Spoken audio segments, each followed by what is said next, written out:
আসসালামু আলাইকুম রহমতুল্লাহি ওয়া বারাকাতুহু। মাই অল ইউটিউব ফ্রেন্ড, আশা করি সবাই অনেক ভালো আছেন। আমরা যারা প্রবাসী বাইরে আছি, আমরা সবাই যেন ভালো থাকি, আল্লাহর কাছে এই প্রার্থনাই করি। আমরা যেভাবে প্রবাসে আসছি, আবারও সুন্দর সহি সালামতে যেমন বাংলাদেশে যাইতে পারি, সেই জন্য আল্লাহর কাছে সবসময় প্রার্থনা করি। তো থাম্বনেল দেখে হয়তো আপনারা বুঝতে পারছেন আজকের ভিডিওটা আমি কি নিয়ে করছি। আসলে আমরা যারা নতুন বাংলাদেশ থেকে আসি, আমরা অনেকজনেই হয়তো অনেক কিছুই জানি। অনেক কিছু না জানার কারণে আমরা বিভিন্ন সময় বিভিন্ন জায়গায় গিয়ে বিভিন্ন সমস্যায় পড়ি। তো আমি যতটুকু জানি, আমি চাই যে আমরা একে অপরকে শেয়ার করি এবং সবাইকে জানার সুযোগ করে দিই। কারণ আমরা বিভিন্ন জন যারা নতুন আসি, আমরা আরবি জানি না, বিভিন্ন সময় অনেক সমস্যায় পড়তে হয়। যারা বিশেষ করে লাইসেন্সের বিষয় যেহেতু আলোচনা করতেছি, লাইসেন্সের বিষয় বলি, যারা নতুন লাইসেন্স নিছি তারা বিশেষ করে কোনো কানুন সম্পর্কে আমাদের কিছু জানা নেই। তো দেখা গেছে আমাদের নতুন লাইসেন্স নিছি, নতুন গাড়ি নিছি, দেখা গেছে আমাদের প্রত্যেকটা সময় পুলিশ আমাদেরকে ধরে মোকালাফা দিচ্ছে। তো সেগুলো আমরা কিভাবে দেখব, আজকে মূলত ভিডিওটা আমি ওই বিষয় নিয়ে আলোচনা করব। তো আরও অনেক কিছুই আলোচনা করা যায়, এক ভিডিওতে তো আলোচনা করা সম্ভব না।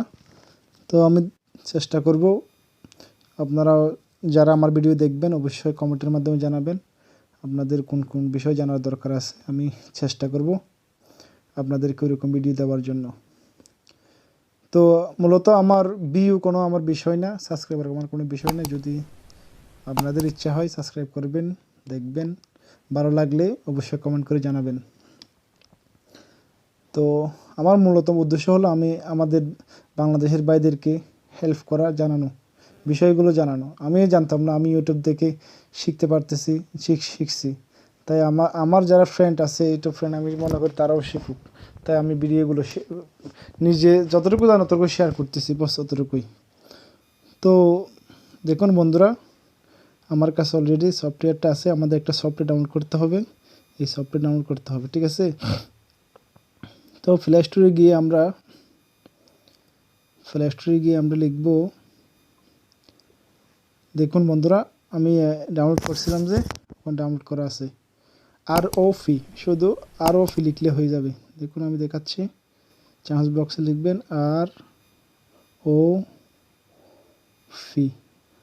ROFI ওমান, দেখুন বাস অতটুকুই লিখলে হয়ে যাবে। তখন আপনারা এটা চান্স করবেন, ROFI লিখে চান্স করার পর চলে আসবে। আমার কাছে ওপেন করা আছে, তাই এটা ওপেন হয়ে গেছে। আমার ডাউনলোড করতে হবে না, আপনারা ডাউনলোড করে নেবেন। তো দেখুন আমি চলে যাচ্ছি সফটওয়্যারে, আমি এটা ওপেন করলাম, একটু সময় নেবে। আমার কাছে যেহেতু ইনস্টল করা আছে, আর অ্যালাউ এগুলো আমার থেকে চাইবে না। আপনারা সবাই যেরকম অ্যালাউ চাইবে ওইরকম অ্যালাউ করে দিবে, নাহলে কিন্তু বরাবর কাজ করবে না। তো দেখুন এখানে আমাদের বিশ্বাসজনিত সমস্যা, ট্রাফিক সমস্যা, এভরিথিং এখান থেকে করা যায়। কিন্তু যেহেতু আজকে আমি লাইসেন্স নিয়ে কথা বলবো, লাইসেন্সের গ্রামার নিয়ে কথা বলবো, সেহেতু আমি বাস অতটুকুই দেখাবো। তো আমরা এই জায়গাতে আসব, ট্রাফিক সার্ভিস, ওকে। এখানে আসার পরে আমরা এটা ওপেন করব।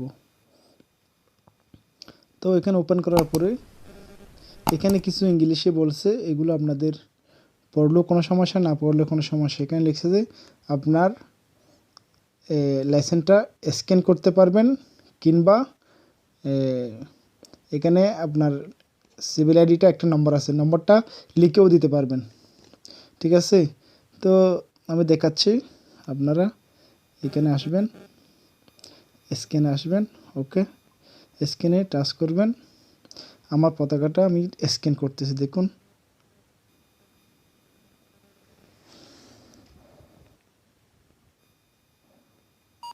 দেখুন স্ক্যান হয়ে গেছে। এই কোডটা আমি আপনাদেরকে দেখাতে পারবো না, কারণ এটা আমার পার্সোনাল কোড। আপনার আইডির কোডটা হচ্ছে আপনার পার্সোনাল, আপনি কাউকে দেখাতে পারবেন না। এটা আসলে সিভিল আইডি হচ্ছে আপনার পতাকার একটা নাম্বার থাকে না, ওই নম্বরটা। তো এখানে স্ক্যান করার পরে এখানে টিক মার্ক তো তুলে দিতে হবে, এটা তুলে দিবা, এটা আমি তুলে দিলাম। এখানে বলছে যে প্লেট কোড এবং প্লেট নাম্বার। তো আপনার গাড়ির প্লেট নাম্বার কত আপনি তো জানেন, নিজেই জানেন। তাহলে আমার গাড়ির প্লেট নাম্বার হচ্ছে যে 27964।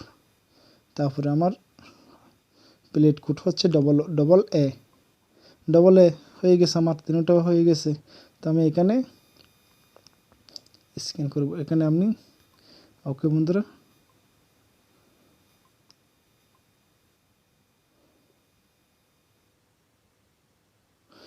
তো আমার এখানে একটু ভুল হয়েছে, দেখুন এই জায়গাতে টিকমার্ক করে দিতে হবে। ওকে, এদিকে না, এখানে টিকমার্ক করে দিতে হবে, টিকমার্ক করে দিলাম। তো আমি এখন দেখুন বন্ধুরা, এখানে আরেকটা কথা বলে রাখি, যে সমস্যাটা আমি ফিল করছিলাম, যদি আপনাদের ল্যাঙ্গুয়েজ ইংলিশ থাকে তাহলে হয়তো আপনাদের এখানে আসবে না, মাঝে মাঝে ডিস্টার্ব করতে পারে। তো যদি এরকম ইংলিশে ডিস্টার্ব করে তাহলে আরবি ল্যাঙ্গুয়েজ করে নেবেন, তাহলে আর কোনো সমস্যা করবে না, অটোমেটিক চলে আসবে। তো দেখুন, আমি গত 2 দিন আগে আমার বেল্ট জনিত সমস্যার কারণে আমাকে 10 রিয়াল মোকাবেলা দেওয়া হয়েছে। তো দেখুন এখানে 10 রিয়াল মোকাবেলা দেওয়া হয়েছে, এখানে সব কিছু লেখা আছে, আমি মোকাবেলা খাইছি, এখানে সব কিছু লেখা আছে। তো 10 রিয়াল, ওমান রিয়াল 10 রিয়াল। তো তারপর এখানে দেখুন এখানে কী লিখছে, এখানে বলছে যে প্লেট নাম্বার, প্লেট কোড, তারপরে টাইপিং, আমার গাড়ির কোম্পানির নাম, আমার গাড়ির মডেল, আমার গাড়ির কালার, তো আমার গাড়ির পাওয়ার, তারপরে আমার মুলকিয়ার ডেট। তো এখানে অনেক কিছু লেখা আছে, আপনাদেরকেও আমাদের এরকম আসবে। আর যদি কোনো মোকালাফা না থাকে, কোনো গ্রামার না থাকে, তাহলে এই জায়গাতে এগুলো আসবে সব কিছু, কিন্তু এখানে আসবে যে নো মোকালাফা, এখানে কোনো মোকালাফা আসবে না, এবং নো বলবে যে আপনার কোনো মোকালাফা পাওয়া যায়নি। তো বন্ধুরা, আশা করি আপনারা বুঝতে পারছেন। তো আপনাদের তো আর মলকে দেখানোর দরকার হবে না আমি মনে করি, কারণ মলকে তো আপনারা চিনেন, গাড়ির যেটা ডকুমেন্ট সেটাকে মলকি বলা হয়। তো এখানে আরও কিছু শিকার আছে, দেখুন আমি দেখিয়ে দিচ্ছি। তো তো এগুলো তো একসাথে দেখানো সম্ভব না, আর একটা ভিডিও বানাবো, আপনারা বলবেন। বাস এই জিনিসটা দেখুন, এখানে সব কিছু ইংরেজিতে লেখা আছে, এখানে কত থেকে কত টাকা পর্যন্ত মোকালাফা আসতে পারে, অর্থাৎ গ্রামে আসতে পারে। আপনারা দেখুন 300 প্লাসের উপরে আসতে পারে জরিমানা, আপনারা যদি কোনো ভুল করেন। তো আপনারা এই জায়গাতে এসে দেখুন, এখানে এসে আপনারা এগুলো চেক করে নেবেন, কোন সমস্যার কত টাকা জরিমানা হইতে পারে, এগুলো আপনারা এখান থেকে চেক করে নেবেন। ওকে বন্ধুরা, তো আশা করি ভিডিওটা একটু লম্বা হলেও অনেক সহজ করে বোঝাতে চেষ্টা করছি আমি। আশা করি আপনাদের কোনোভাবে ভালো কাজে আসবে, কারণ অনেকজনে জানে না কীভাবে চেক করতে হয়। আমিও জানতাম না, আমি শিখছি, আমি শেখার পরে আপনাদেরকে আমি এটা শেয়ার করলাম। তো আপনারা কমেন্ট বক্সে জানাবেন আপনাদেরকে আরও কীভাবে ভালো ভিডিওগুলো উপহার দেওয়া যায়। তো ইনশাল্লাহ সবাই ভালো থাকবেন যেখানে আছেন। আসসালামু আলাইকুম রহমতুল্লাহ।